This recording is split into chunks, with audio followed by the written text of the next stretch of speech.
Good morning, good afternoon, and good evening, wherever you're watching this from. On behalf of the Nepal Institute for International Cooperation and Engagement and Water Policy Center, it gives me a great pleasure to extend a warm welcome to our distinguished chair, Raosaheb Bawaskar, speakers and participants who registered for the event. We're so glad that you could join us today at the NICE WPC International Conference on Post-Pandemic World Order, Navigating the New Normal. Today is the third and last day of the conference, which was inaugurated on 29 August 2020 by Mr. Pradeep Gewali, Foreign Minister of Nepal, and Dr. Abdullah Rashid Ahmed, State Minister of Maldives, and other high dignitaries. We have around 150 experts and speakers joining us from 30 different countries who have been delivering their presentation and sharing their expertise with us. This is 21st session of the conference, and to chair and moderate this session, it's a real pleasure to have Raosaheb Bawaskar here with us. Mr. Raosaheb Bawaskar is a policy analyst focusing on China's global strategy and India's foreign policy. He's been teaching international relations. Mr. Raosaheb Bawaskar is a policy analyst focusing on China's global strategy and India's foreign policy. He's been teaching international relations for more than 10 years in various prestigious colleges in Mumbai. Apart from this, Mr. Bawaskar is founder director of VGF's Water Policy Center, Aurangabad, where he works on water governance and water security. He had been awarded ICSSR Doctoral Fellowship 2013-2015 to research on rise of the BRICS and global power shift at the University of Mumbai. He has presented research papers at international conferences in Singapore, China, and South Africa. Currently, he is working on water governance in China for book projects as a co-editor to be published in 2020. Mr. Bawaskar is co-founder of the Mumbai School of Thoughts, a Mumbai-based policy forum. He writes on China's global strategy, BRICS and power shift, global governance and security, and global cities. So without any further ado, let's get started. Sir, the floor is all yours. Thank you, Gayatri, for this very wonderful introduction of mine. And thank you all the Please unmute yourself, Rao. We can't hear you. Okay, thank yes, you, we can hear you. Gayatri, for this wonderful introduction of mine. And I thank Pramod for giving me this opportunity to chair this session. And it is my privilege to chair this session, which consists of very distinguished scholars from across the world. And at the beginning of this session, I will say, this is the time where we are. This time we can say is a time, a very critical time for all of us, and it is a vital for us to engage in such a collective reflection at this critical point of time. And I believe that the COVID-19 has not fundamentally altered the course of history, but also changed the way of life to people across the world. So our world will be profoundly different what was yesterday and what we expressed before the pandemic. And it has become a catalyst, because the pandemic has become a catalyst for changing everything across the world, from our day-to-day life to the politics, to the economics, to the science, and everywhere. And I think the post-COVID world, what has been discussed in the inaugural session of the first day as well, where all scholars were very worried and speculated that the world will be, the future world will be like divided, disrupted, and dangerous, where the entire world will be, we can say, unstructured and a disordered kind of situation. So in this context, I think, I'm sure, this panel, speakers in this panel will certainly extend the debate, the discussion we started 3 days before, in the inaugural of this conference. What kind of world order will be established? What kind of the world order will be look like? And I'm sure this panel will extend that debate and will put something different and something constructive kind of ideas in this 3-day discussion. So with this, we are very senior professor, and we are very, we can say, distinguished scholars and professors. We are Professor Balveer Arora. We are Dr. Punit Gaur from Kazakhstan. We have Dr. Anmol Mukhia. We have Dr. Maria Sailo. But among all these scholars, I would like to invite Professor Balveer Arora, who is a senior most in this panel and who is a chairman Center for the Multilateral Federalism, Institute of Social Sciences, India, and he will be speaking on water for everyone forever, water federalism and sustainable solutions. Professor Balveer Arora, the floor is to you. Thank you, Chair. Thank you, Dr. Bawaskar. And it's a privilege to talk under your chairmanship because you are heading the Water Policy Center. And my subject is primarily water. I thank also the organizers, and I thank notably Pramod Jaiswal for having asked me to be a part of this panel. As you were saying, Rao, the whole business of forecasting the future has been thrown into turmoil. It has become increasingly difficult to look at the 2050 horizon, the 2047 horizon that India has been talking about, 100 years of independence, even the 2030 horizon. So first point that I would like to make is that it is difficult at this stage to even predict what 2021 will be like. We make projections, we make calculations, but there are certain constants, there are certain variables, and forecasting has increasingly become a mathematical science where you analyze data and you project. I think social scientists need to reflect on deeper issues where the way in which we think, the way in which we work, and I know that geopolitics is a different area where there may be a certain amount of stability, but even there, I'm not sure. So I would like to begin with this theme that one of the things that people from geopolitics have been talking about is that there will be water wars in the future. Where does that prediction stand?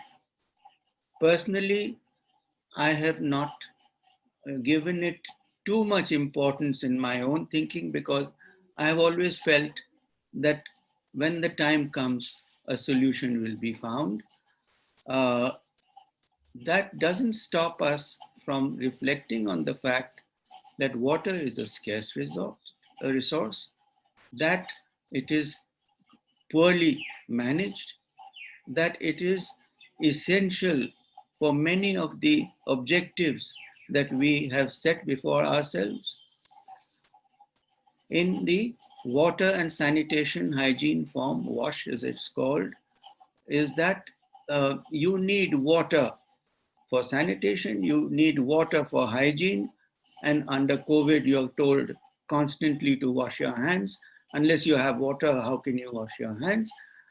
And now, increasingly, the impact on nutrition of COVID again brings back the focus to water. How, you'll ask me? Nutrition is one of the key elements for building up immunity.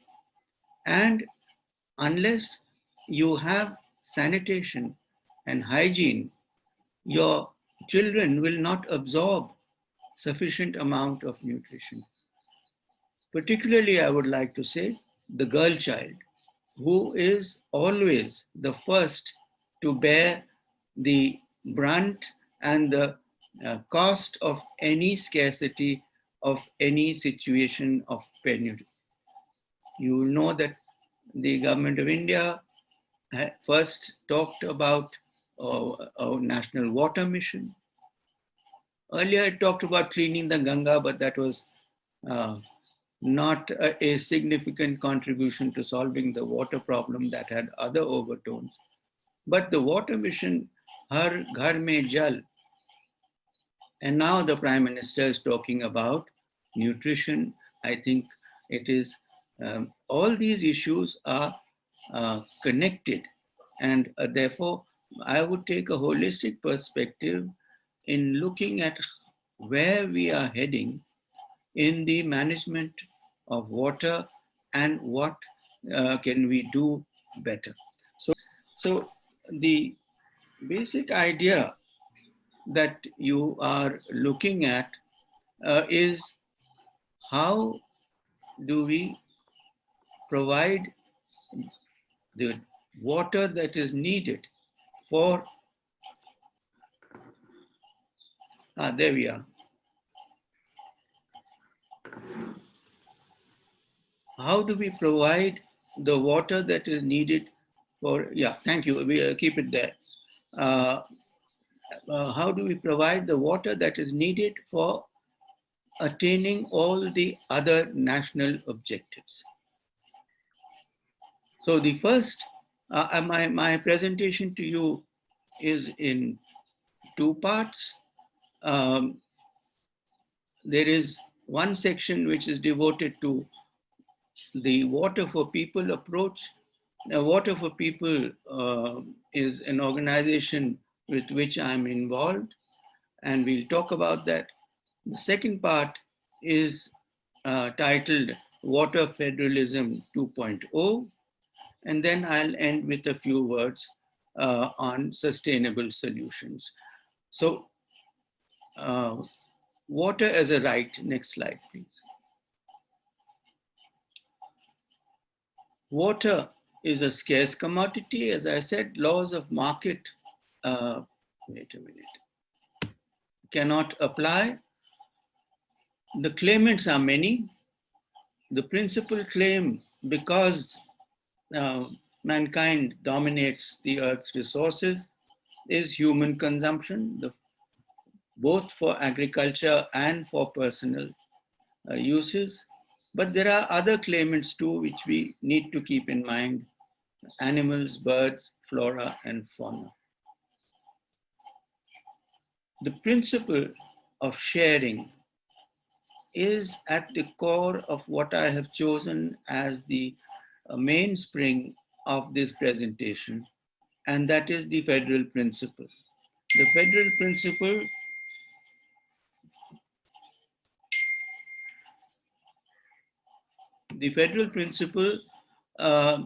sharing is at its core. Sovereignty is shared, resources are shared, power is shared. Therefore, federal principles assume salience when you talk about managing water. Water is a right, I said. The right to potable drinking water is seen as part of the right to life and liberty. That's under Article 21. It also has been interpreted under the right to equality in terms of equal access and non-discrimination in access, because that is one of the major problems of access to water, is discriminatory distribution.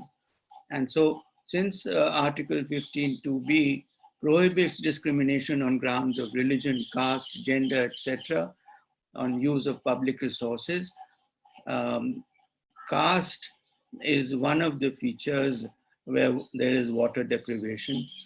Gender is important because the burden of providing water is on the female gender, both girls and women. So I think from both these points of view, water as a right is established.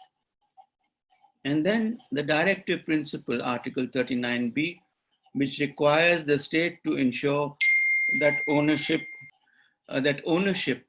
of and control of material resources of the community are so distributed as best to subserve the common good. Next slide, please. This is how we relate, because we're looking at the future.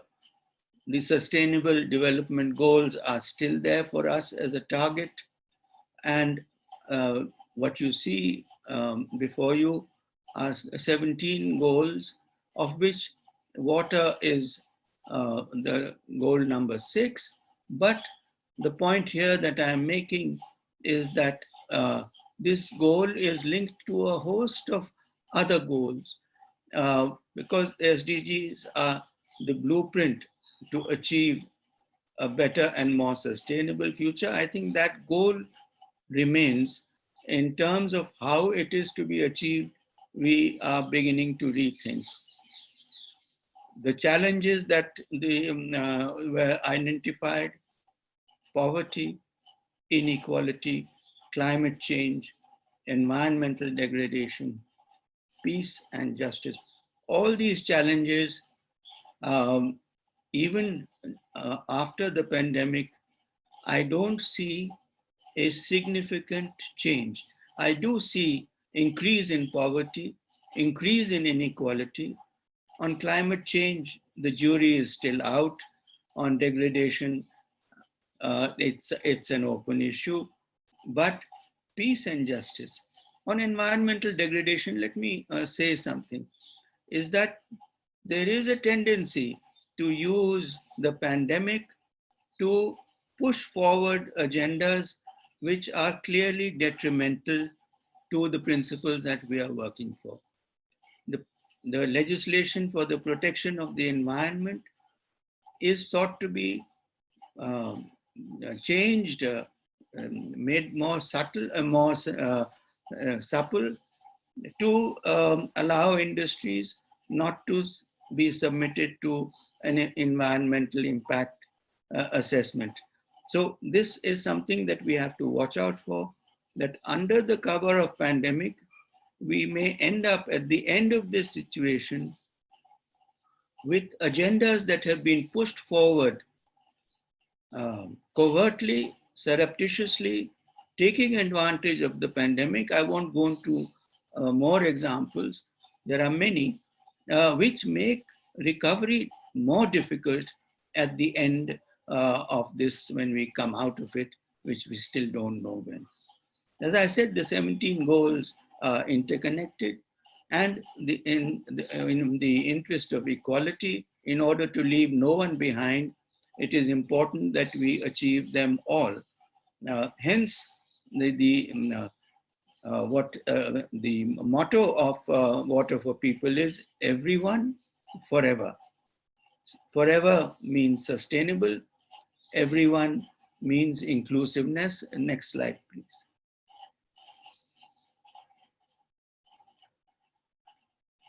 This is the road to everyone forever. The process, I will just run you through it briefly. The building everyone forever, the first step is, and the checklists, the checkpoints, the check boxes are there. And then you go on to the, first you identify the capacity building, the financial assessment, the district and water resource management planning, and then you identify the household, the community, the school, and the clinic, which have to be included and provided. Then you move to the institutional strengthening and advocacy in the forever focus, and then you slowly reduce it to an oversight role before exiting, and all the criteria are there. So this, in a nutshell, is the roadmap for building this model, the everyone forever, which I just wanted to present to you. Next, please.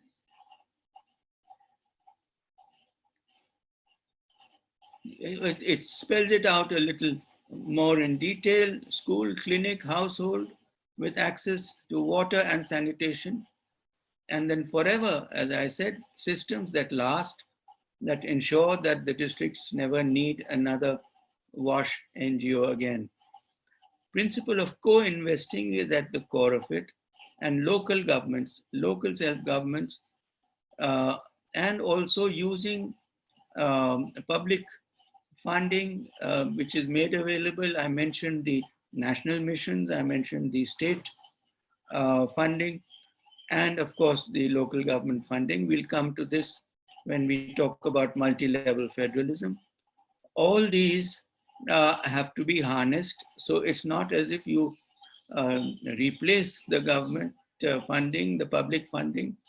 You don't supplant it, you only complement it, you only support it. And then in the monitoring, and then the scale and replication, where you first develop the model and then go on to a national level. Next slide, please.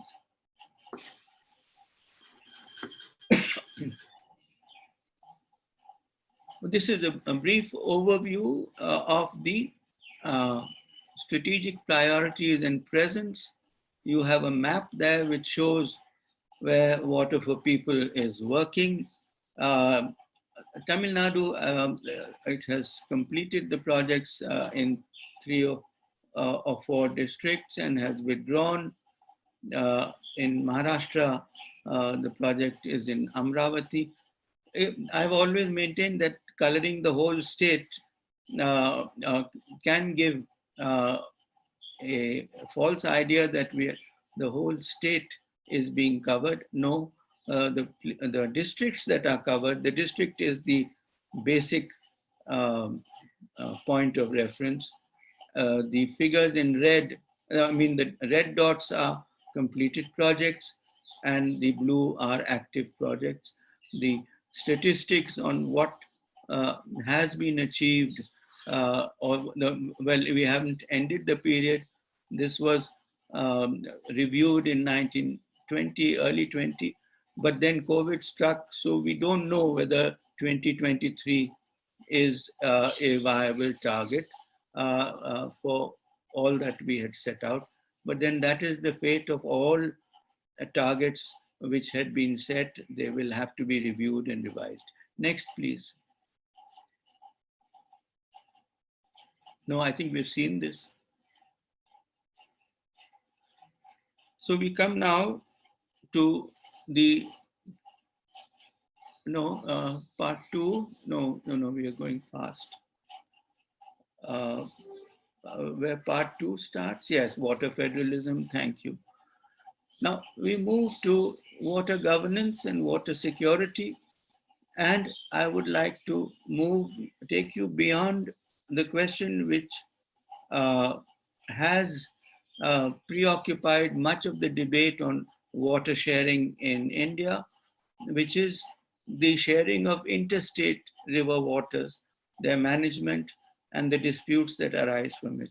It's a well-documented subject. It is what I would call water federalism 1.0, which is, there's a lot of material, I don't want to repeat it. It is basically, it's an important area, and there is a lot to be said about how the dispute mechanisms and the ways in which it is being handled can be changed. One of them, I'll come to that, is the insufficient development of horizontal federalism in resolving interstate river water disputes and management. By horizontal, I mean states which are involved in the water basin having sufficient mechanisms and incentives to get together and resolve these issues. So the causes and consequences of why this is not happening need to be studied. The Schedule 7, you are familiar with regulation and development of interstate rivers and river valleys in the Union List, item 56. What I will argue is that a multi-pronged and multi-level approach is dictated by the very nature of the resource, which is the scarcity. So it has to be properly managed at different levels. Next slide, please.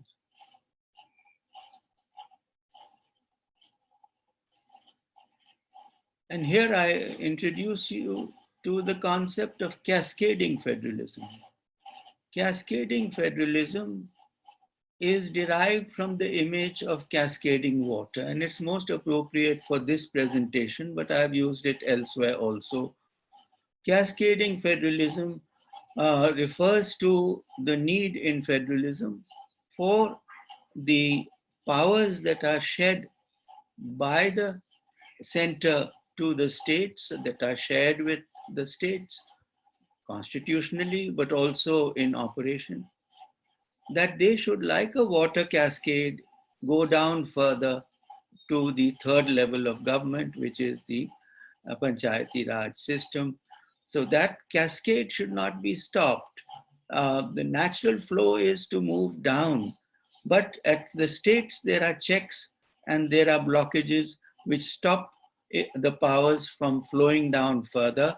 So the plea is that we work towards a cascading federalism, and particularly insofar as water is concerned, it is a most appropriate way of looking at it, because as you get closer to the ground, the importance of the local becomes more. The distribution of responsibilities clearly dictates the need to follow water cascades, and as I said, the transfer of powers and resources. Vertical federalism has developed disproportionately in cooperative federalism paradigms.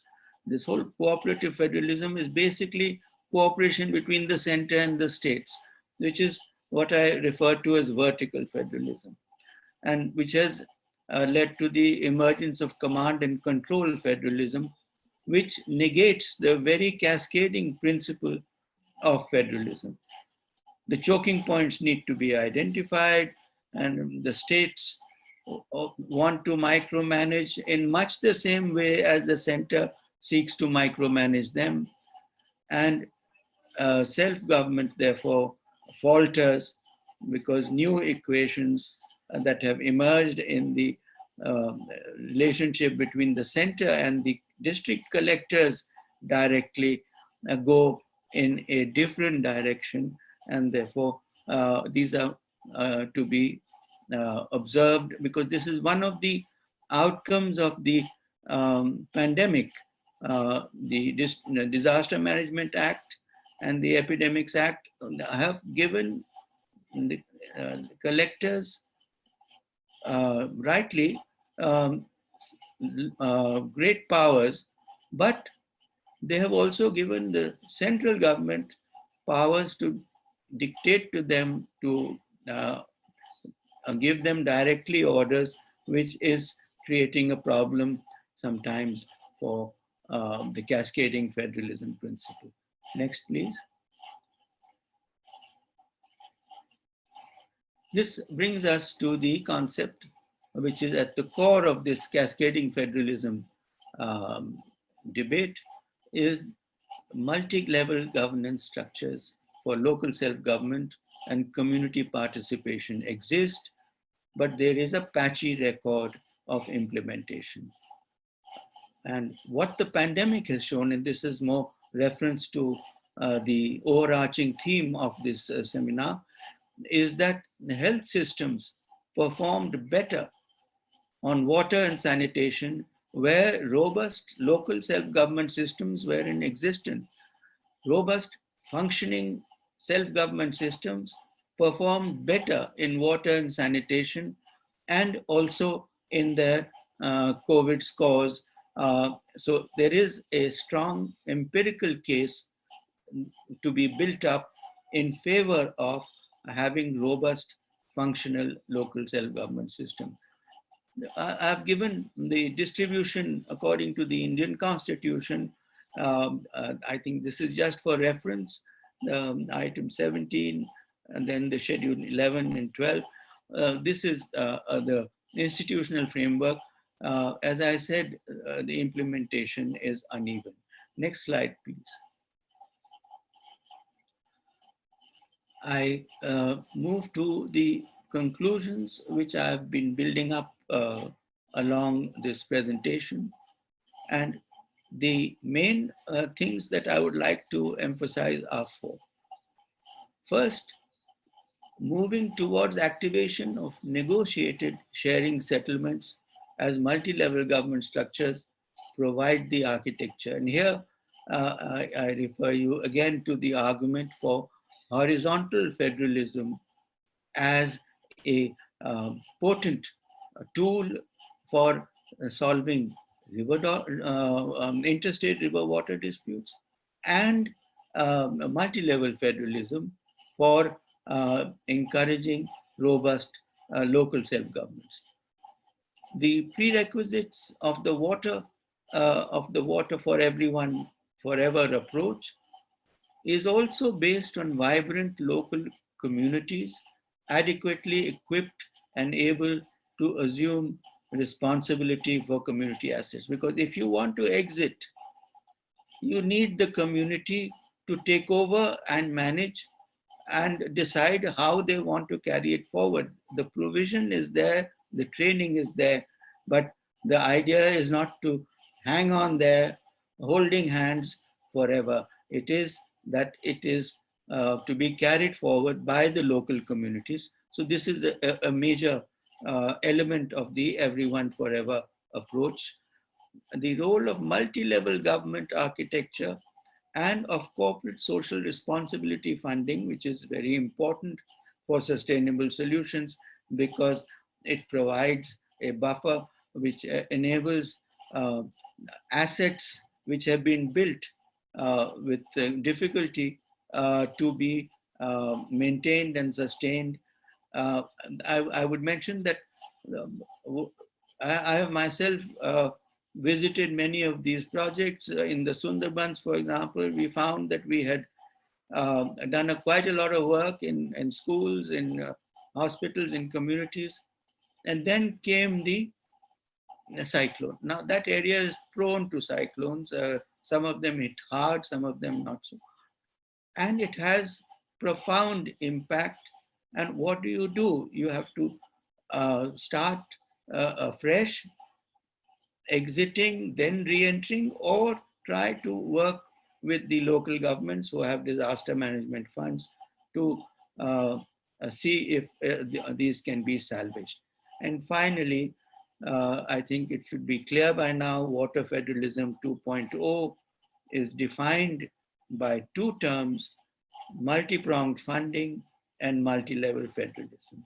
These are the two major core components, and I think that what the pandemic has shown is that it is even more urgent, even more important to proceed on these lines to keep on track for the SDG 6. So with that, I thank you. I think the thank you is on the last slide. Okay, doesn't matter, I'll thank you personally. Thank you, Chair. I don't know if I exceeded my time, but I hope I didn't. Okay. Thank you, Professor, for this very informative presentation. And I would like to highlight the points we have mentioned and highlighted. I think you touched three important points. That is the water for everyone and forever. Because water will remain the very important part of our life. So water, you talked about this water everyone forever, and that also brings my attention to this disparity of use of water at rural and urban level. And I think the water for everyone and forever this approach will certainly help us to bring down the disparity, the gap between the use of water between these the people at the different places. Second point that I think you highlighted, that is federalism, water federalism 2.0, where you are argued that the water federalism or the execution of power over the water sharing should go beyond that sharing of river waters, because since history we are just focusing on the sharing of river water between the states and among the different states in the country. So it is really important that you highlight this point. It is obvious that we need multi level governance and federal approach to deal with water. And the third point that I would like to add, that you have pointed out, that is the cascading federalism. I would call it a decentralization of water governance. And you pointed out very clearly pointed out that the water governance should go, the descent should go at the local level. And you also pointed out that the local bodies are more effective in terms of water governance than the central bodies. I also so thank you for this very I think wonderful presentation and very informative presentation. And this will help to the students, the young scholars and students who join this session over here. Thank We you. also highlight this point that the water will remain at the center of the geopolitics. Since it is the very important part, it is a center for the security, and it will remain for the center for the geopolitical tension in the future. And therefore, I would like to bring your attention to our next speaker, who is Dr. Punit Gaur, who is a good friend of mine, and he's a director of the Center for G Global, I think Go Global and Global Silk Way Project Development, and is from Eurasian National University, Kazakhstan.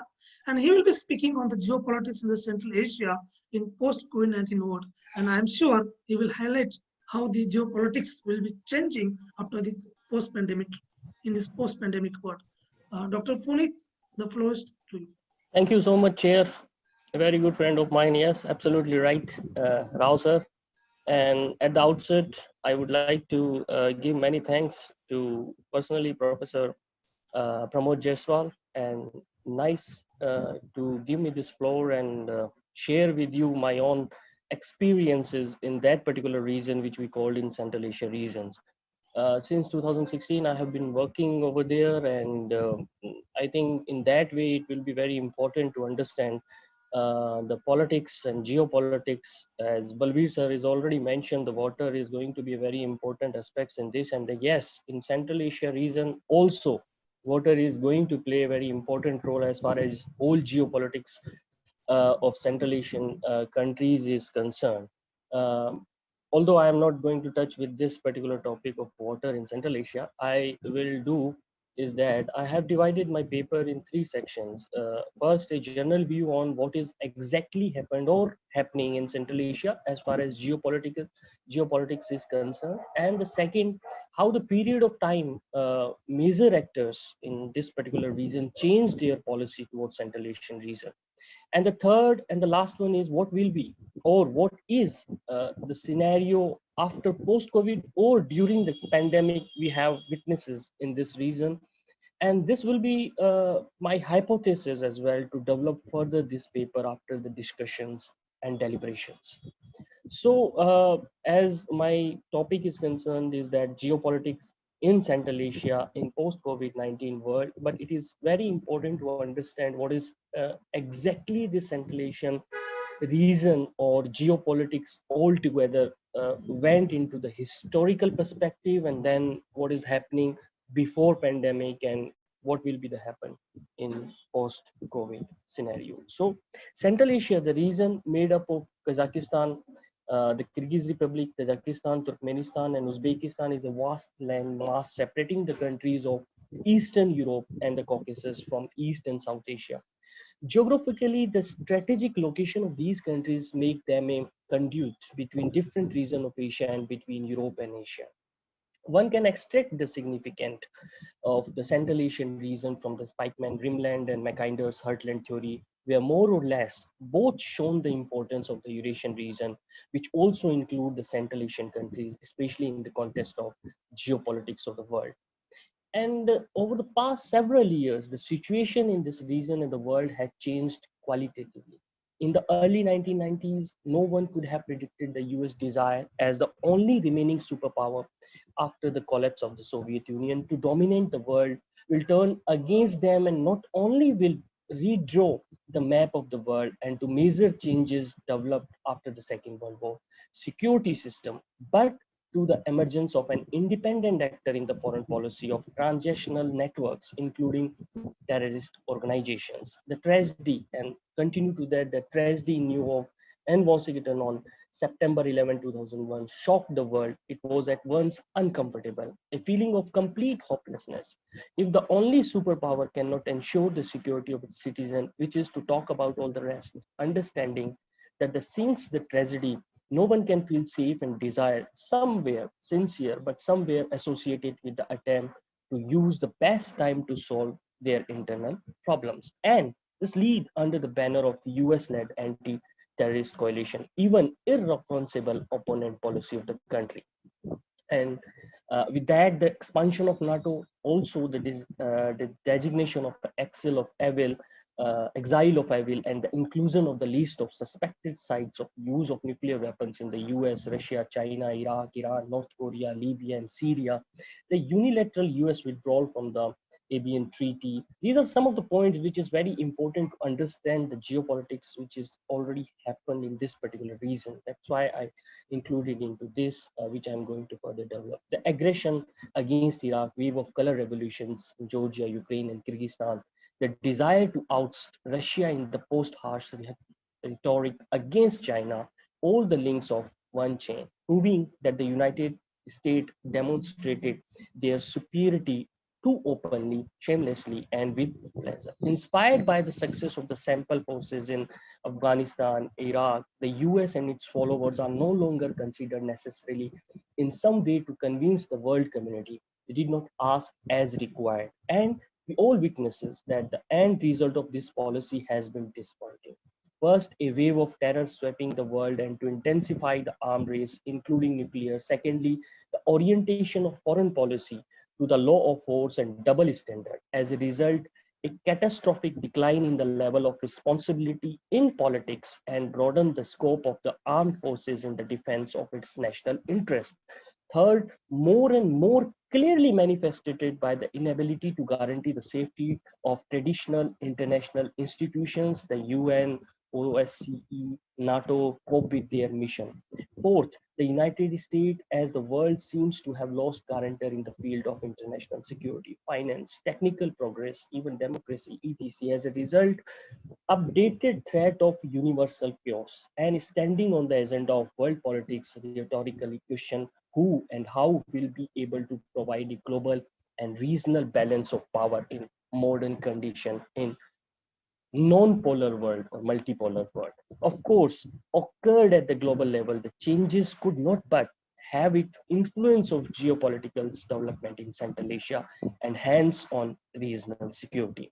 The first things to say is that as a result of ill-considered action of the global actors in world politics, as we all knew, the Afghanistan became a bleeding wound in the region and its process into the factors that have to be constantly taken into account when considering the issue of regional security. Secondly, one cannot say about the negative influence of the great game being waged between the major geopolitical actors for the restoration of or establishment of regional influence. The interest of these players diverse, hence the achievement of a consensus between them is unlikely. And we all witnesses this thing.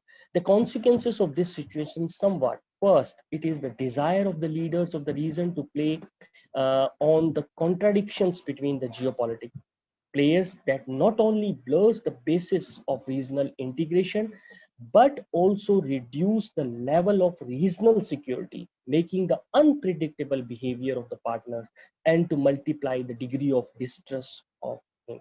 So the second, the changing nature of relationship in the triangle of Russia, China, and the United States, the nature of these relationship has become a more pragmatic and tougher.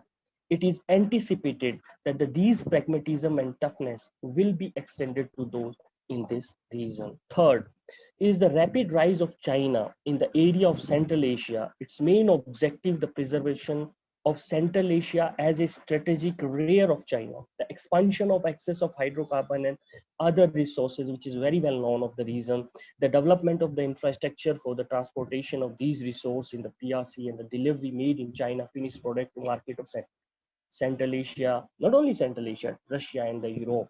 Hence, on the one hand, the prospect of increased competition between China, Russia, and the US for access to resources in the region and the direction of their transportation. On the other, the inevitable increase in China's share in economy of the region, and the third, the temptation of some regional politics to use the growing interest of China to the resource of the region in order to achieve certain consensus from the Russian or foreign companies. In that context of the above, the main problem for the countries of the region lies in the fact that intensification of competition between the major geopolitics actors inevitably makes them more articulate foreign policy priorities, which significantly narrow the room for maneuver and possibility of multi-vector policies. All of this is on the internal situation in Central Asia, which, like any other region, is not free from problems. What are the most pressing security challenges today are taking place in Central Asia, which is very important to understand. That first, it is the growth of political extremism, the unpredictability of the social, economic, and political situation in the countries, and most importantly, the reluctance of neighbors in the region and Russia as other interested external actor, primarily China, US, and EU, and international organization to take responsibility for resolving the problem. The second, brought to the fore the problem of disengagement societies of the region along ethnic and clan lines. Today, the latent ethnic conflict escalate into open hostility, which I have seen with my own experience living in particularly in Kazakhstan and neighbors countries, which are somehow hidden because that is happening or happened in a very internal part of Central Asia, which is somehow the rule of authoritarianism or presidential rule is stopping them to highlight on the world level. And third, the upcoming change of political elites and the uncertainty of the vector of political development in general and the mechanism of transfer of authority from the president action to their successor in particular. The main problem stems from the fact that there is no clear answer to the question of whether the care will force the leaders of redistribution of property and the war of elites, which is very significant if you really want to understand the geopolitics of Central Asian region, especially in the context of major powers. Fifth, we got used to the growing influence of political Islam in Central Asia on the territory of almost all countries in this region, despite the official ban by the respective countries of Central Asia, not only to continue to operate a variety of organizations promoting the idea of political Islam, but in recent years has been an intensification of their activity. Moreover, not only in rural areas, but also in some part of urban areas as well. And this don't rule out the fact that these organizations are connected and some politicians, according to there are several other instances which happened in Kyrgyzstan, even in Kazakhstan, which I'm not going deep into due to the time constraint. The problem is that what is the basic things which is very important to understand. The problem is that the poor economic situation of many people and the lack of normal secular opposition encourages people to express political protest is a religious form, and in that way the religion is the only hope for social justice, and thought it would hardly be fair to say that most people pin their hopes on the Islamic alternatives, but this idea is already penetrating to the masses. Finally, we already witnessed the inevitable withdrawal of US and out of Afghanistan, and this had in my point of view, the two consequences which already happened.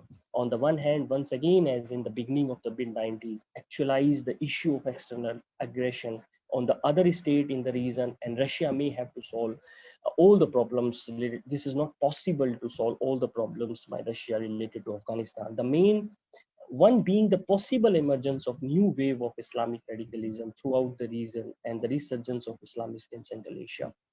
And then this particular interest of US presence in the region as a security manager, this is a big question in the US. There are attempts to share the responsibility for global leadership. However, the main problem lies in the fact that this intention, they cannot be find a decent partner, which they try to find out in the context of India or any other most probably they will focus on India to find a partner to have some kind of eyes on this particular Afghanistan. But to understand the contemporary geopolitics in this particular region, it's important to understand the various active actors' policies which significantly changed over the period of time.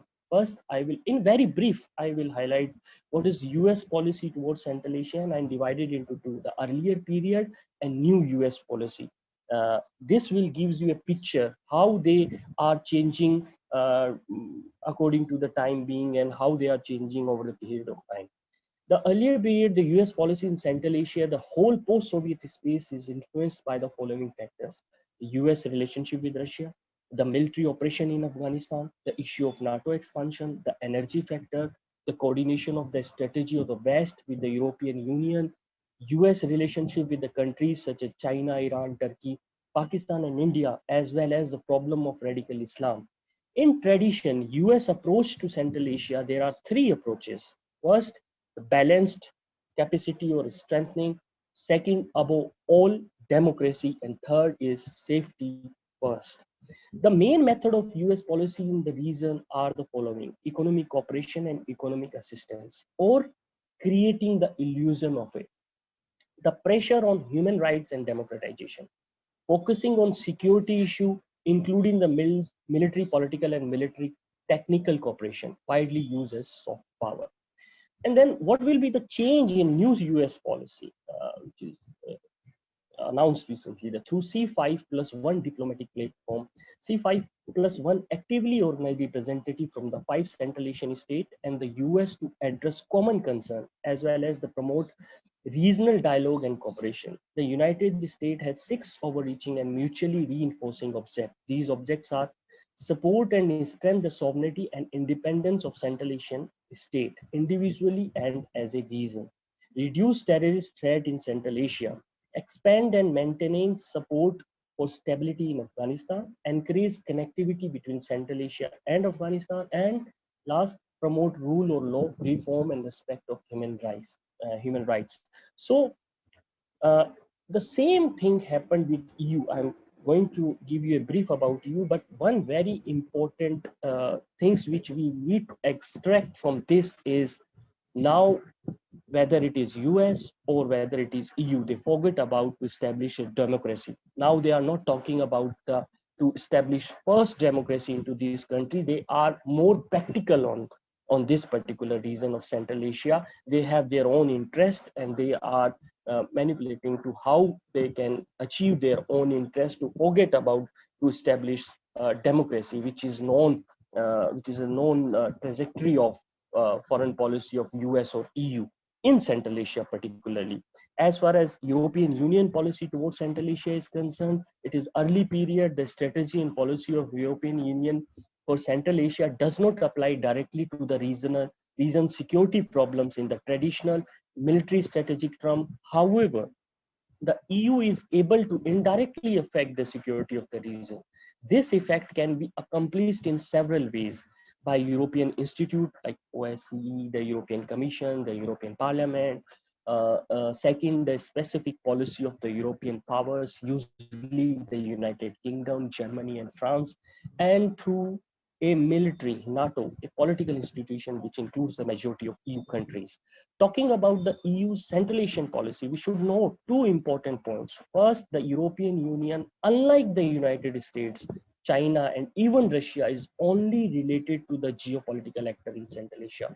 Secondly, the EU is stressed at a conceptual and practical level, favors the primacy of soft power over the traditional method of geopolitical power projection. It should be noted that this principle applies not only on Central Asia, but also in all other areas of foreign policy activity of European Union. Then what will be the change? If there will be any change, then what it is the change happened in new EU policy, which is in 2019. They come up with a new kind of policy. The new EU strategy must be interpreted as influencing economic and political processes in the region, especially in name of resilience of Central Asian countries, mainly in contradiction of unnamed voracious Chinese and Russian tendency. In that sense, the strategy is well placed to play on what soft power influence the EU does have in this region, like attraction for its educational and business model by presenting its vision of connectivity as a forward-looking, innovative, and equity-based alternative that will benefit societal development in the long term. And then the other major power, Russia policy towards Central Asia. The early period Russia policy towards Central Asia cannot be considered outside the context of overall foreign policy of Russian Federation in the CIS. In relation with other major players and policies at the bilateral level, Russian policy in Central Asia can still be described as a completely independent from the US and other factors, but two factors Moscow cannot ignore: the problem of Afghanistan and what is happening in Afghanistan and the impact of China. In Central Asia, Russian politics constantly encounter the presence of China as an equal the economic and political power. And this factor forced Moscow to have a distinct policy towards Central Asia. And this will lead to the new policy of Russia. The Russian foreign policy in Central Asia has three main goals. Which is I am describing the new Russian policy. The first is promoting security and military technical cooperation, from the modernization of armed forces of the state of the region to the construction of military bases in Kyrgyzstan and Tajikistan. The second is facilitating energy projects in the oil and gas sector and hydropower. The third is strengthening the integration institution of Eurasian Economic Union, in which Kazakhstan, Kyrgyzstan are full member, and Kazakhstan is going to be, but there are some problems with Uzbekistan, which is only the observer member of this. And this is also one of the prime examples of geopolitics of regional actors in Central Asia. And what most important is China's policy towards this particular region. The very first thing, when we are talking about early period of China's policy towards Central Asia, the very first thing which I would like to draw attention is that China's policy in Central Asia cannot be viewed outside the historical context. China has always been guided by two principles. First, the assessment of emerging problem in the region, forming the threats and challenges to China's national security. And secondly, the opportunity to address strategically important issue for China. China policy has changed just as much as the circumstances require, folding in domestic China and countries in the region, as well as the geopolitical context, and has evolved through several distinct stages, each of which has its own characteristics. Due to time constraints, will not go in depth to analyze it. Rather, it is important to look into the contemporary policy of China in Central Asia, which drastically changed the entire discourse of geopolitics in Central Asia.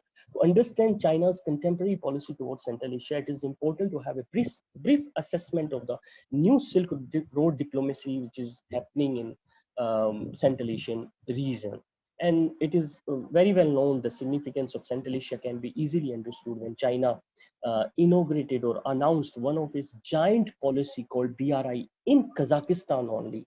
And this shows how China is for Central Asia, is how Central Asia is important for China's policy. Since then, the whole world witnesses how much China is proactive as far as region of Central Asia is concerned. And it is a known fact that major reason for this renewed Chinese interest has been attributed to mostly domestic rationales, a need to preserve stability on its border and in the western part of, especially in the western part of China, secure export market and energy supplies, develop inland transport routes as an alternative to unstable sea lines, and to narrow the development gap between the eastern and western part of China.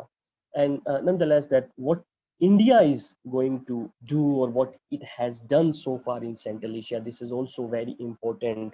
Though we lack the direct access land route to these countries, but still somehow we manage, what it's my own presumptions, or it's my own thinking, that somehow we manage through a soft power, we manage to give not alternative but another option to Central Asian region to look forward to have the collaborations in terms of India as an approach to these countries. And if we seen in a pragmatic manner the early period of India's policy at a time when India is really redefining its connection with Central Asian countries, India should take into account, or we are always taking into this account, the historical links with these countries, which go more back more than and Silk Road or Sakas and Scythians. We are always having the pressure on that. That yes, we have very old and historical relation with Central Asia. But what will be the current policy of India, which is going to define all this geopolitics in terms of Central Asian region? As far as current trajectory of India's foreign policy is concerned, it has two significant aspects, especially in the context of its regional approaches. The first is immediate neighborhood, and second in extended neighborhood. Later on, because of the mounting consumer demand, this is very important that in the later period of time, because of mounting consumer demand, rapid industrialization, and technological advancement in India, energy diplomacy imperatives become apparent. And over the period of time, India's trade with its extended neighborhood shows energy is a particular significant aspect, especially with the Central Asia and the Middle East region. So whether it is about geopolitics or geoeconomics, nations development or security, extended neighborhood would be the essential trajectory in India's foreign policy, especially when you have aspirations to become rising power, which is the case within India itself. And I just give you a brief about what is India's interest in this particular reasons. The first one is making a strategic space through SCO, SICA, the Eurasian Economic Union. We are doing some kind of things which we trying to make a strategic space into this region. And connectivity, yes, we were very well known about, we are very well known about the Chahabar project and what is happening with this Chahabar project, INCT, International North-South Transport Corridor. They are some of the prime connectivities projects which India is trying to do in their own way. And that's why there are so many questions always asking by through foreign medias or through whether other many other scholars to India, that how and how much and how far you can go to save these kind of connectivities projects into this manner, and then building partnerships. And we are always having this building partnership. Or security concern is also very, especially with the Islamic radicalizations in these countries. So that's why these are some of the points which is very important. And reviving culture connect, which is culturally connecting, is always a prime focus of India's to these particular Central Asian countries. And through ICCR, through many other organizations, we are doing a, I think my own experience is saying that we are doing a great job in this particular things. And last but not the least, the conclusion which I made, and this is my hypothesis as well, which I'm going to develop further with this paper. Let's see how far I succeeded. That the fact that the interest in the Central Asian region in the post-COVID-19 will surely increase, which will unfold in the 21st century geopolitical battle in the expert community, which was discussed in the early 1990s or mid-1990s. The main cited argument is that, and this will be in my conclusion of this paper, is that due to this pandemic, especially when most of the countries focused on self-reliance and austerity, a geopolitical vacuum will be created in this region, which followed the region's dependency on China further. And this can be a very important and significant issue, and or maybe it is going to be a very important element in the future to discuss the geopolitical of Central Asia, because no doubt that this vacuum which is created with this pandemic is going to fill with the Chinas, and it's increased the dependency of China, particularly the elites of these countries. They have more and more dependent on China, and this can lead to further escalations of great games after the post-COVID-19. And thank you so much. This is my conclusion, and I would like to have more question and answer sessions. Let's see how we can discuss this paper. Thank you, Chair, dear Rao, to give me this opportunity. Thanks again. Thank you, Dr. Punit, for this such a comprehensive kind of, we can say, discussion about the geopolitics in Central Asia. And your presentation, I'll say, is divided into two parts: the changing geopolitics in Central Asia and the issues that that will affect the geopolitics of Central Asia, like from the great power rivalry and this Islamic radicalization in Central Asia. All points you highlighted. And the second part of your presentation, which I feel very important, the changing interest of external actors, like taking from US to EU, China, and India, and they're changing interest in Central Asia. And this actually, this takes me somewhere back to this early 19 to this the heartland theory, which says that Central Asia will remain the center in this global geopolitical rivalry. And with highlighting this point, I think your presentation highlighted that how the Central Asia will still remain as a center in the geopolitical discussion, geopolitical rivalry, geopolitical debate in 21st century as well. Thank you for this wonderful presentation and being with us. We have very actually wonderful combination of scholars and themes that we are discussing here. The first scholar talked about this water and this water governance or water federalism. Second presentation dealt with this geopolitical geopolitics of the particular Central Asia, which we can see the grand strategy or grand kind of this geopolitics. And the third presentation which we have with us, Dr. Maria Sailo, we will be speaking on this, the COVID-19, the race and the ethnic disparity in this state of California. At least the ethnic kind of ethnic and the race, and we can say somewhere or cultural aspect of this, the entire discussion of the COVID-19.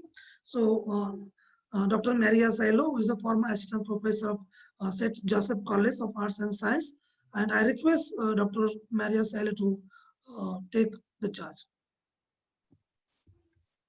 Thank you. Thank you to the Director of Water Policy Center to promote JustWall for inviting me to this conference webinar. And I'm so happy to meet our Professor Balveer Arora, who was our professor, as well as the university rector while we were a student. And it's a great honor to be here with all the other speakers. A brief introduction about myself. I have been teaching in Lady Shriram College, LSR, and as well as National Law School during a research, and then to the St. Joseph College in Bangalore. And I did a few courses here in Stanford University. And now I'm a member of a non-profit organization here in US called She Flew the Coop. It's about women's empowerment movement. So I'll do a presentation now. My topic is race and ethnic disparity in times of COVID-19 in the state of California. The trademark of COVID-19 in US is the racial disparity. By August 28, 2020, COVID-19 has claimed more than 180,000 lives and 5.85 million cases. The state of California has the highest rate in terms of cases and deaths, which has surpassed the hard-hit New York State.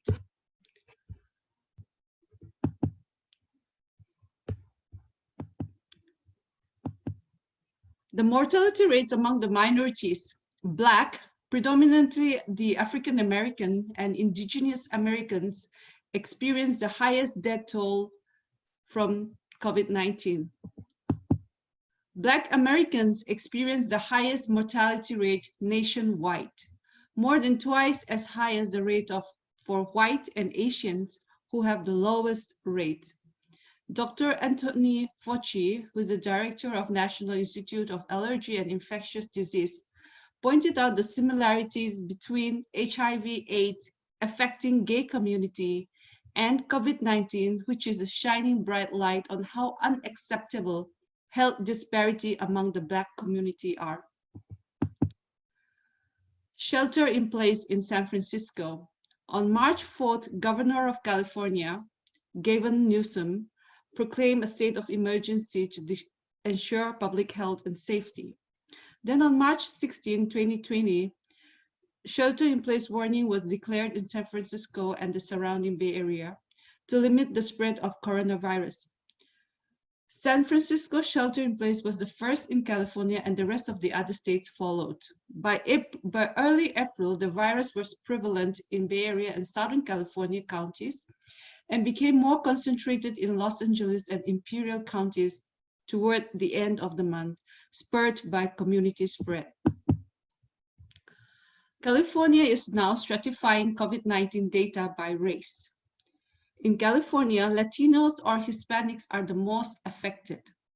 By the mid-April, California Department of Public Health released data representing 54% of COVID cases and 53% of deaths. Out of this data, 26% of deaths were among Latinos, 18% among Asians, and 18% among Blacks.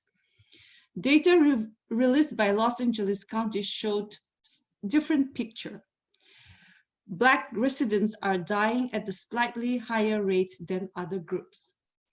Sutter Health, which is a very prominent national hospital and research network, highlighted that African American COVID-19 in Northern California are 2.7 times more likely to be hospitalized and arrive at hospital with more severe symptoms than non-Hispanic whites. These findings, after adjusting age, sex, income, and underlying health conditions, confirm that race and ethnicity play a pivotal role in accessing health care. Sutter Health research team has reflected the importance of not just revealing the disparity, but in finding solutions to equity gaps and to address unmet needs of those at higher risk groups. Though African Americans are about 60% of the total population in California, they constitute 10.3% of COVID death, where race or ethnicity is reported. Frontline essential workers.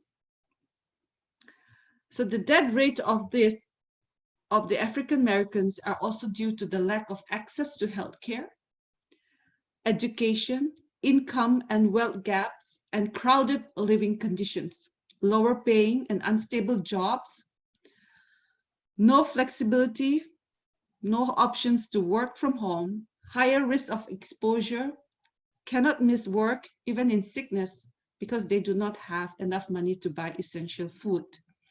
All of these factors have led to the community spread. And another factors included the growing unemployment rate among these minority groups, eviction, homelessness, sharing of living quarters, cultural practice of multi-generational living in one household. Higher rates of medical conditions.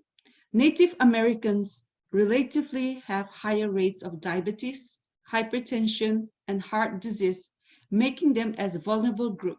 The Indian Health Service, which served 2.2 million American Indians and Alaska Natives, is chronically underfunded and under-resourced. Public Policy Institute of California finds that 33% of African Americans are very concerned about contracting COVID-19 as compared to 18% of white Californians. Let's look a bit about poverty in California. California is America's richest state and is also its poorest.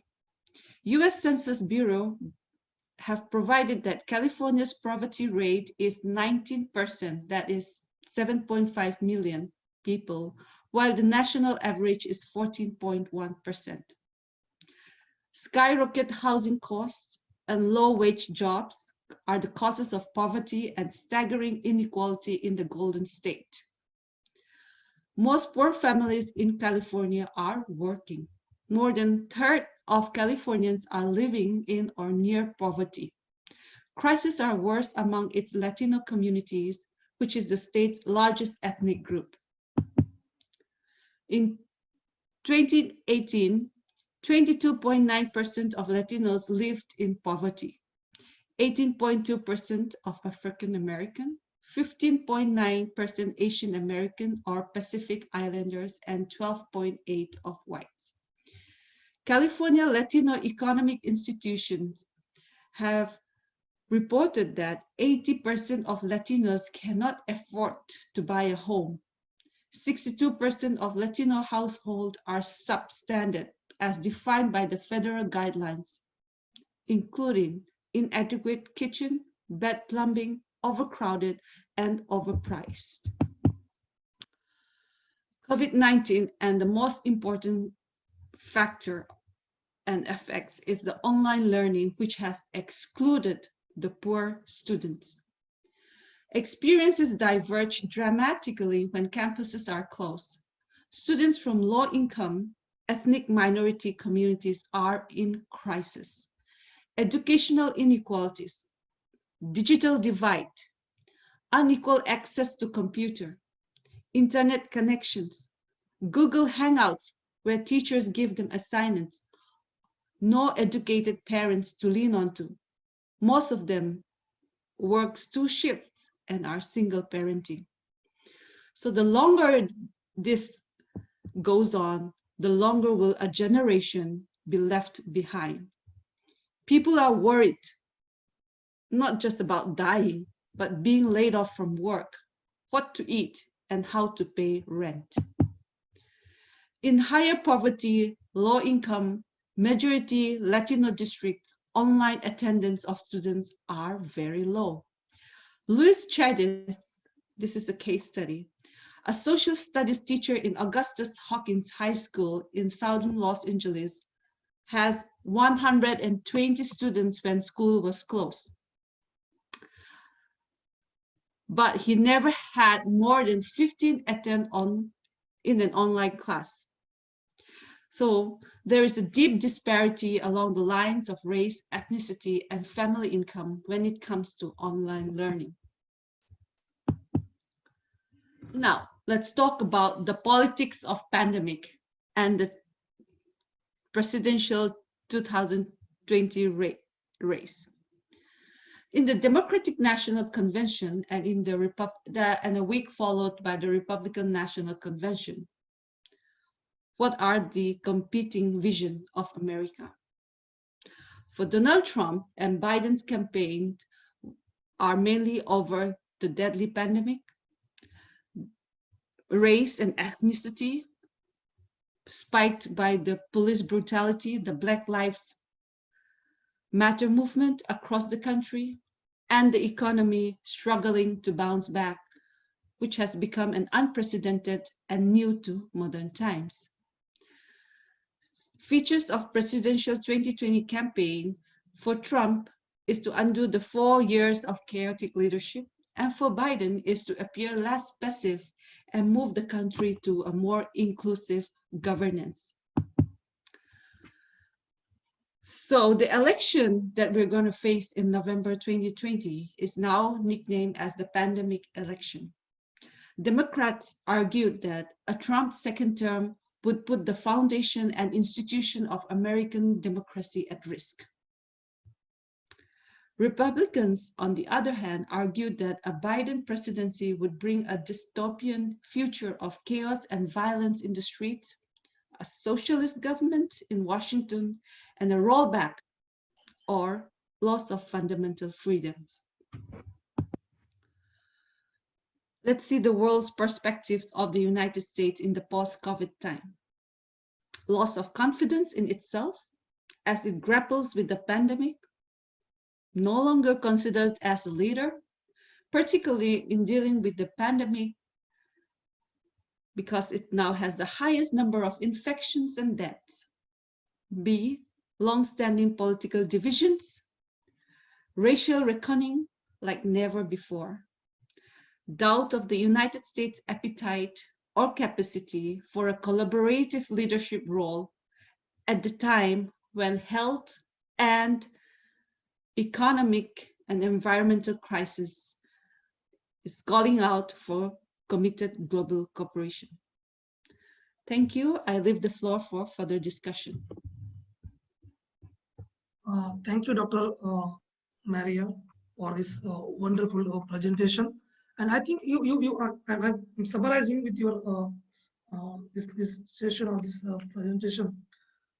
You touch the point of how the local community, particularly in this California, are affected by the COVID-19 and this pandemic, particularly during the lockdown.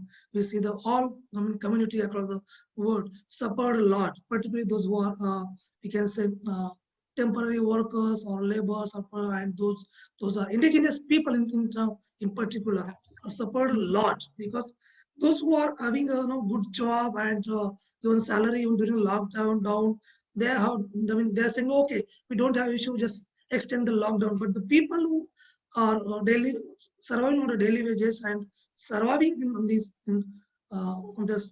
we can say daily earning affected more. And I think you have touched the entire discussion from the we can say the issue the indigenous people are suffering during this pandemic again, and how the US politics, how the US politics became again central in this even during this pandemic, and how the politics of the election of president became central in this even during this pandemic in media and in all the discussion. Thank you for this presentation. Now I call our last speaker, Dr. Anmol Mukhia. Is he there? Are you there, Dr. Anmol Mukhia? I think no, he's not there. Okay, so we have a lot of time now, and we'll open this floor for question and answer. So let's begin. I'll request all the audience to write your questions in the chat box so I can forward to the respected speaker. And I have a question here. Questions asked by Ambassador Ashok Sajjanar, and there are 3 questions asked by Ambassador Sajjanar to Dr. Punit. And I'm sure you are able to see these questions. I'll just repeat the questions. And first of all, Ambassador, appreciate you for this comprehensive presentation. And he asked you, how have BRA projects in Central Asia been affected by the COVID-19? Is the first question. Second question, Ambassador asked, how do you assess the possibility of growing contestation between China and Russia in this regime? And the third question that you talked about this the possibility of vacuum in this developing this region, and he asking what will you see that Russia allow? Will you see that the Russia allow that it happens and let this region move out of this sphere of influence? So please. Thank you, Ambassador Sir Ashok Sajjanar sir. And yes, the very first question which you ask is that no doubt it is affected. Whether we can call it adversely affected or somehow affected, yes, it is, but it is affected. But it is, in my point of view, but it is important to understand in this context that which major power will be able to come with more forces as possible after this pandemic, after pandemic. And I think that China will surely lead in this region after this pandemic, and not only because, and in my point of view, this has not happened only because China have resources or has resources to do that, but also because, as I said, the dependency of elites of these countries on China, which I am my own experiences with these working with in these countries. So I think this is the major concern in that point of view, that how China will going to succeed. I think it is deliberately created vacuum in this particular during the pandemic, and I think China created or not, it is further accelerations of it. exhalations of this deliberation. But yes, this particular vacuum is only filled by able to fill with China. But the second question is somehow related with the first one, and it is very important to understand with the first one is it is not about, I think, in my point of view, it is not about growing contestations between China and Russia, but in fact, it will be about compliance between China and Russia in Central Asia region, especially in terms of China-US contestation. I think this is going to be a very important at how China and Russia compliance in this region. Although it is very hard to say that Russia will allow in what extent to China to have their own impact or their interest in Central Asian region. But we have already seen that as far as Russian policy towards Central Asian is concerned, they always focus on the shared history and the kind of particular soft power, which I have seen in my point of view, that how they changed from hard power to soft power over the period of time. And once in one conference, I have deliberated on this issue, that Russia's policy towards Central Asia has changed during the period of time from hard power to soft power due to some several reasons, which is including the other major powers' influence in the Central Asian region. And I think that that is also very important to understand in this context. And yes, the way the China and US is happening in this particular trade war or any other issues in Indo-Pacific issues, I think that that is also very important to see in the context of compliance between Russia and China, especially post COVID-19. Thank you, sir. Punit, for addressing the question. Dr. Maria, I have a small question to you. Since you are working with civil society organizations, and you also talked about the indigenous community and indigenous people, are particularly ethnic and race in this in your presentation.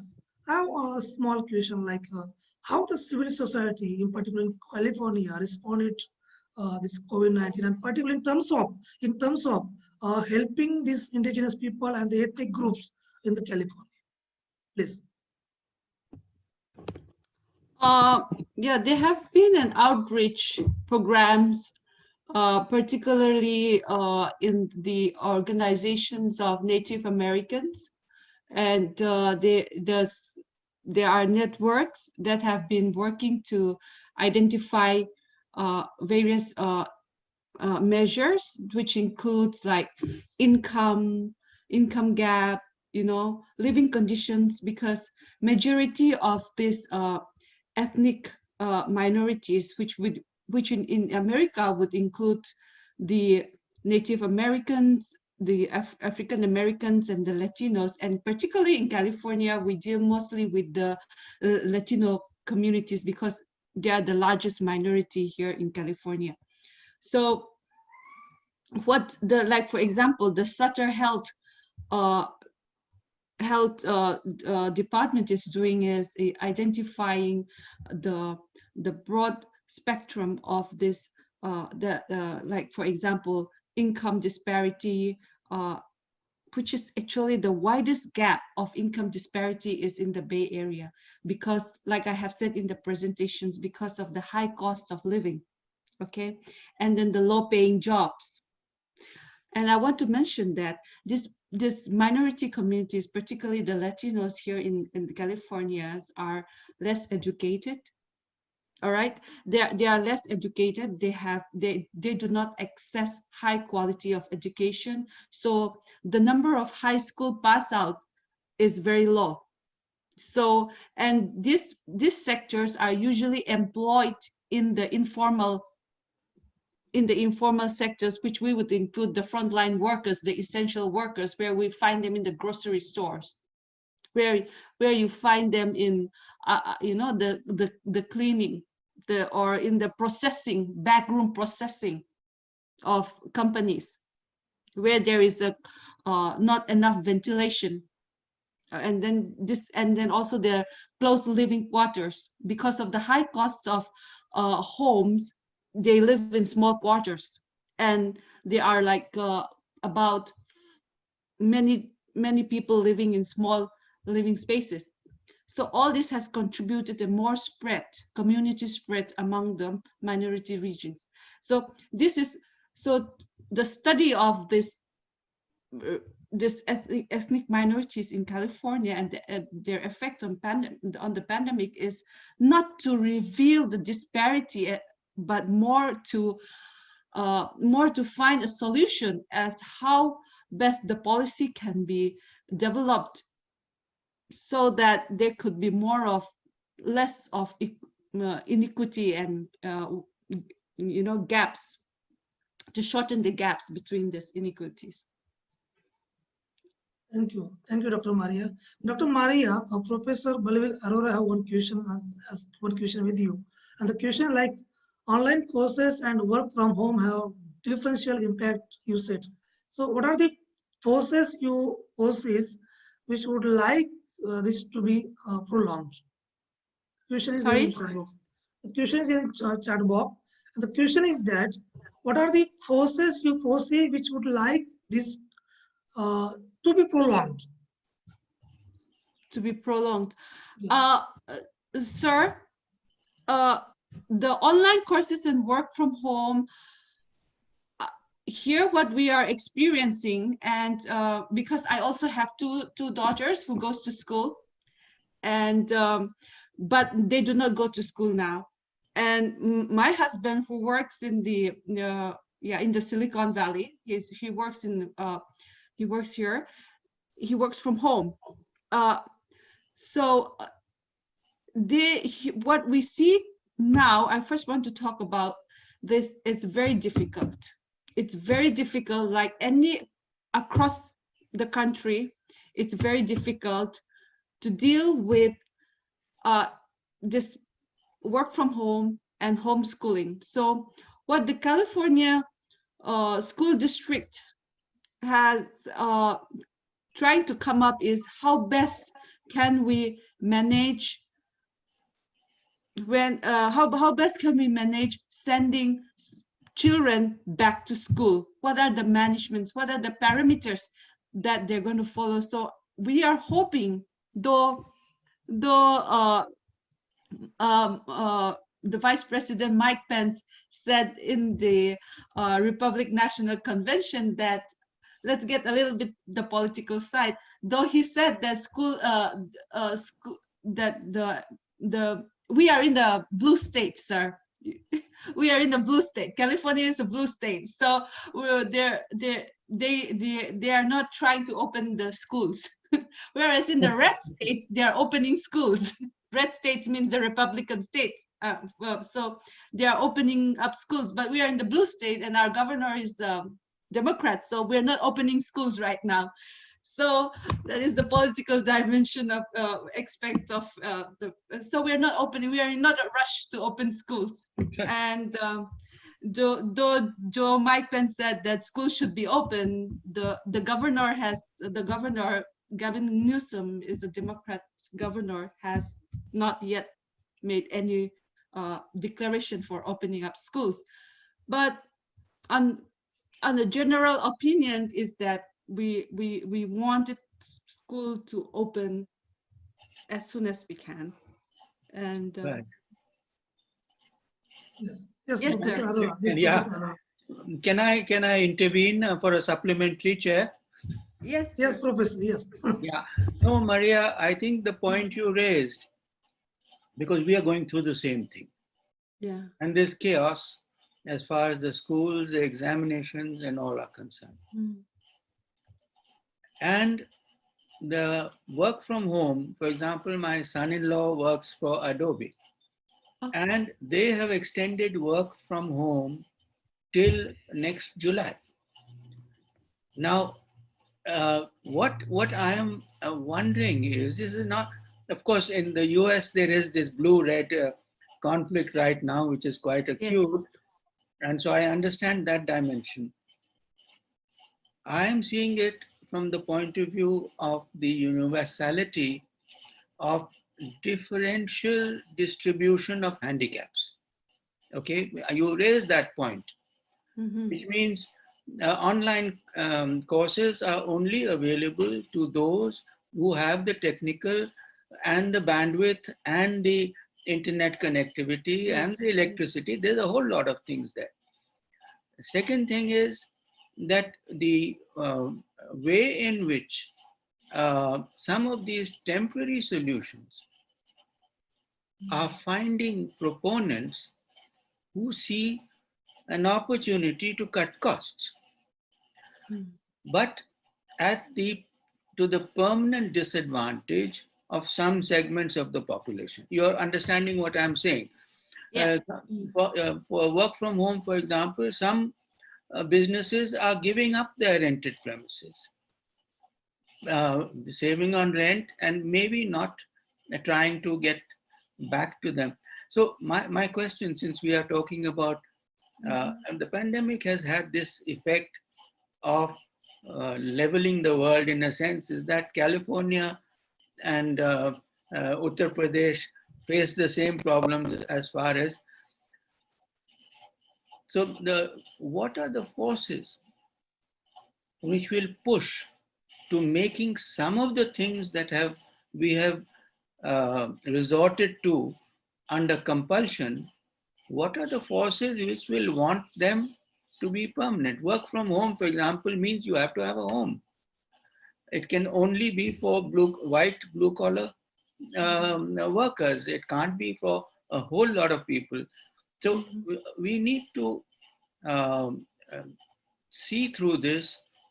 And the other point that I would like your intervention on is that we are seeing that under the cover of COVID, under the cover of pandemic, certain retrograde repressive legislation is being pushed through. Thinking that nobody is watching, this is the time everyone is busy with fighting the pandemic. So labor laws are being changed to the disadvantage of labor. They are extending the contractual laws, removing protection. I'm giving a few examples. Since we have this common concern of what after the pandemic,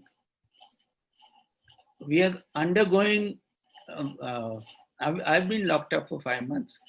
So because they say I'm in a high risk category, I shouldn't be moving around and so on and so forth. But that is nothing compared to the suffering. People are being pushed below the poverty line. Yeah. You saw how migrants were stranded. You see now how, and that is a real possibility, a large number of people will suffer from malnutrition, and particularly, as I said, the girl child. Okay, so that's my question. It's a rather long question, Chair, sorry. But I wanted to share this with Maria because what we are finding is that though we may be living at opposite ends of the world, the problems are comparable, let's say. Thank you, Professor Balveer, for this intervention. Professor Balveer, we talk about this water for everyone, forever, and you people are working with the different various districts in the different part of the country. While working with these local bodies or local authorities, what are the challenges you face while implementing this project, Water for Everyone Forever? So, problems you facing and problems the local authorities facing or to implementing this project? Yeah, that's a good question. I think we have a stage-wise implementation process where first we see what are the existing resources, what is the existing distribution of resources, because there you do find that in certain communities some segments are left out. So since we are working forever, we have to zero in on those who are excluded. Exclusion can be due to gender, exclusion can be due to caste. So where intervention is required, you first have to understand that. We don't have too much difficulty in getting the idea accepted that water should be available to everyone. In the previous organization where I was for 9 years on the board of Plan India, we were focused on the girl child, and we paid particular attention to providing separate toilets in schools. Now that makes a big difference to the education for girls. So you have to identify the need, because otherwise the girls, if there's no separate toilet for them, would go back home, walk 2 miles, 3 miles, that wouldn't come back to the class. So these little interventions where you see that you can make a difference, we haven't, as long as everyone gets it, that is the key. If you say that you're taking it away from some and giving to others, there is resistance. You say you're getting too much, no, you must share. No, we don't go into that. We say everyone. So if everyone is getting, they say, huh, let them also get, we don't mind. And so there's no psychological resistance to, then we move in, find funding partners, associate with the local municipal councillor, the ward, sorry.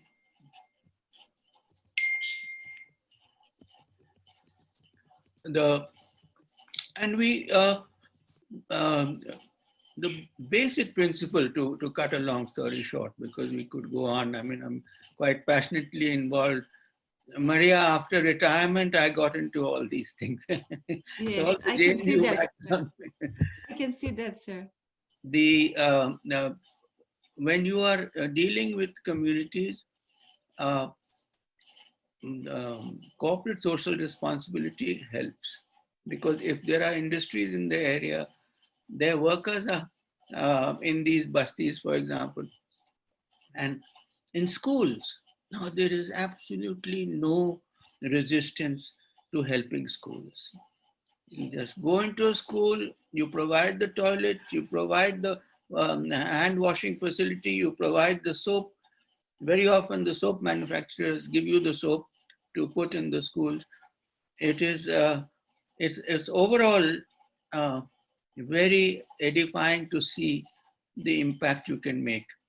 And only thing I'll say is that this forever thing is the tricky part, is that once you leave and there's a cyclone and salt water comes into the fields, then the drinking water that we had installed with tube wells has to be shared with the animals also, because they can't drink the water. So there are problems like that, which we need to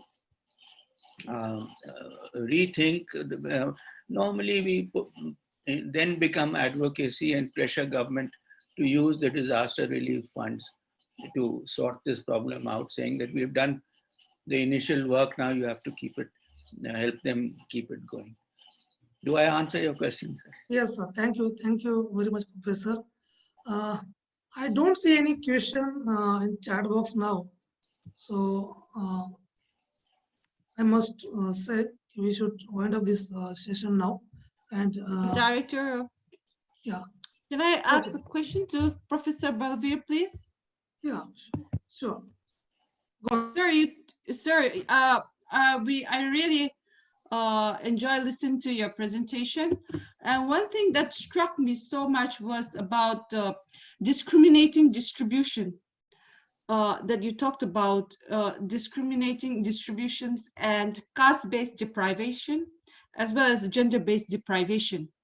And I think this is a reality now that we are facing in terms of what you've talked about, unequal access to water resources.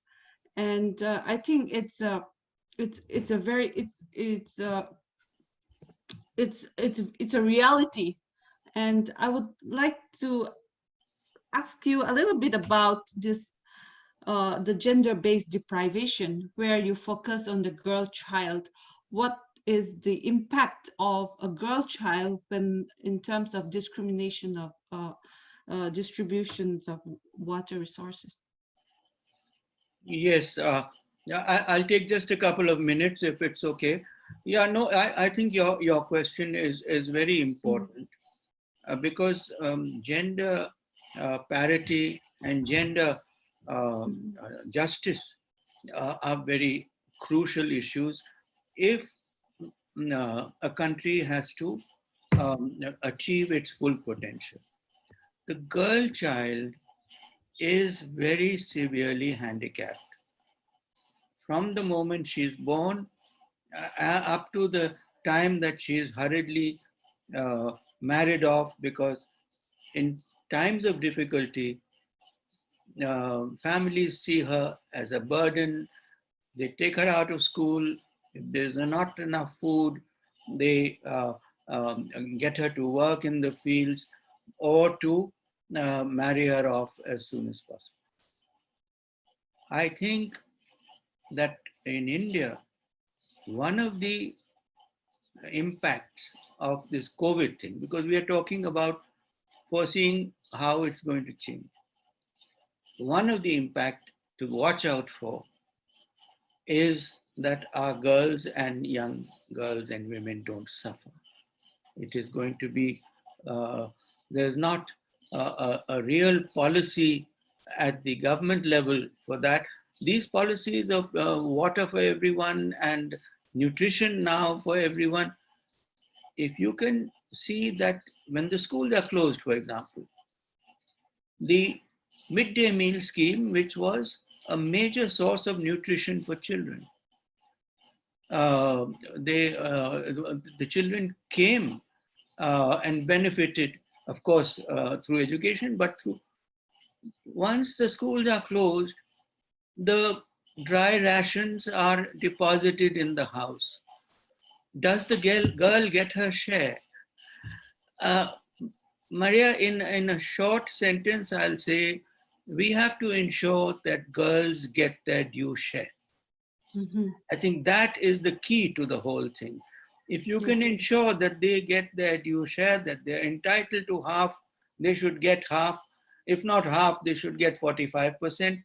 You start with the practical, but due share and due equity is the crux of the problem. Yes, sir. That's very true. Even you are right. The COVID-19 has also impacted school students who do not have food to eat. Even here in California, there's poverty. It's the highest. Like I said, it's the richest as well as the poorest state. The students, there are thousands of students who do not have midday food to eat because the schools are closed, and so there is a food drive going on. And also the girl child, because of this stay at home or shelter in place and social distancing, like you said, have affected girl child because of abuses at home. There are reports going on.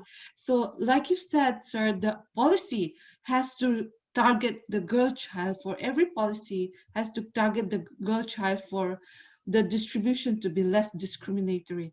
Thank you so much, sir. Women, Mariam, women, I'm not going into the whole range. We are doing work on this in the Center for Multilevel Federalism, but domestic violence is another issue that we can't ignore in this. So which is why it's a range of issues, but I think if you have this one principle in mind, girls and women being treated fairly, I think you know which direction to go. Yes, sir. Yeah, I'll continue it through the mail. I'll mail you, sir. Okay, do that. Lovely. Okay, thank you, sir. Thank you, Professor Balveer and Dr. Maria, for this intervention. There's a last question to Dr. Punit Gaur, and then we'll wind up. Dr. Punit Gaur, you talked about the geopolitics in Central Asia and the interests of the different great powers in Central Asia. I'm very curious about to know about what the Central Asian countries think about this geopolitical rivalry in Central Asia, particularly in Kazakhstan. Kazakhstan think about this geopolitical rivalry and the interest of no great powers, their interface in Central Asia. Please, just 2 minutes and we'll wait. Just unmute yourself. Yes, there are a very simple answer of this question is that they are taking advantage from all the major powers. And that's why their policy is based on multi-vector foreign policy. All the Central Asian countries relies more or less on multi-vector policy, where their foreign policy is directed from several major powers who try to find out their space in this region. Okay, if you want to find out the space in our regions, give us back something. And they are taking advantage from all the major powers as much as they can get. And that's why this is very important to understand that they also see towards India, not as an alternative, but as options. Their all options are open to collaborate, to cooperate.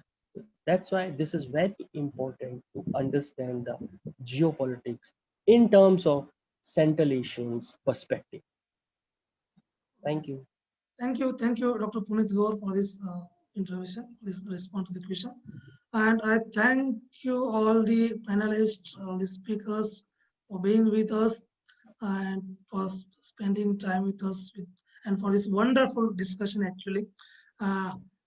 I'm very young to actually moderate and chair this session, but you people made it easy for me and intervening on time. Thank you for this for coming here. Now I request Gayatri.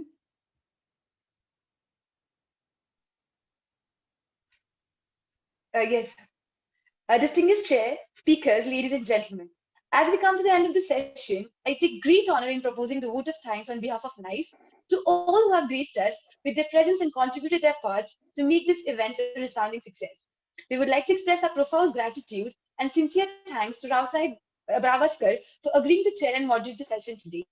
A sincere thanks also goes to all the speakers for being a part of the event and delivering such a comprehensive and convincing presentation. We would like to acknowledge our gratitude to our friends from the diplomatic community, experts, academia, media, and different organizations. Finally, I must also mention a deep sense of appreciation for the audience who participated in the webinar and those who are watching us live on our YouTube channel. Thank you for your valuable time and attention and for making the session productive with your questions. We are truly honored to have had you all with us this morning and hope to stay connected with you in future as well.